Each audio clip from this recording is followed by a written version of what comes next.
ಎಲ್ರಿಗೂ ನಮಸ್ಕಾರ. ನಾನು ಡಾಕ್ಟರ್ ಸುಪ್ರಿಯಾ, ಕೃಷಿ ವಿಜ್ಞಾನ ಕೇಂದ್ರ ಹಾಡೋನಹಳ್ಳಿಯಿಂದ.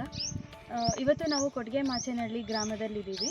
ಈ ಗ್ರಾಮದಲ್ಲಿ ಅಡಿಕೆ ಬೆಳೆಯಲ್ಲಿ ಅಂತರ ಬೆಳೆಯಾಗಿ ಯಾವ್ಯಾವ ಬೆಳೆಯನ್ನು ಬೆಳಿಬೋದು, ಯಾವ ಹಂತದಲ್ಲಿ ಬೆಳೆಯಬಹುದು ಅನ್ನೋದನ್ನು ನಾವು ವಿಶ್ಲೇಷಣೆ ಮಾಡಿ ಪ್ರೋತ್ಸಾಹ ಮಾಡುವಂಥ ಕಾರ್ಯಕ್ರಮದಲ್ಲಿ ಈ ತೋಟದಲ್ಲಿ ನೀವು ಗಮನಿಸಬಹುದು, ಒಂದು ತರಕಾರಿಯಾಗಿ ಟೊಮೊಟೊ ಬೆಳೆಯನ್ನು ಬೆಳೆದಿದ್ದಾರೆ. ಹಾಗೆ ದ್ವಿದಳ ಧಾನ್ಯವಾಗಿ ಅವರೆಕಾಯಿಯನ್ನು ಬೆಳೆದಿದ್ದಾರೆ.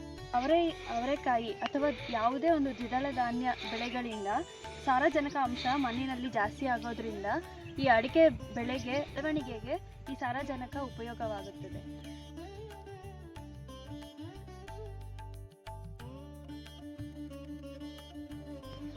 ಈ ಬೆಳೆಯ ಪದ್ಧತಿಯನ್ನು ಅನುಸರಿಸುವುದರಿಂದ ರೈತರು ಅಧಿಕ ಆದಾಯವನ್ನು ಗಳಿಸಬಹುದು ಹಾಗೂ ಮಣ್ಣಿನ ಫಲವತ್ತತೆಯನ್ನು ಹೆಚ್ಚಿಸಬಹುದು.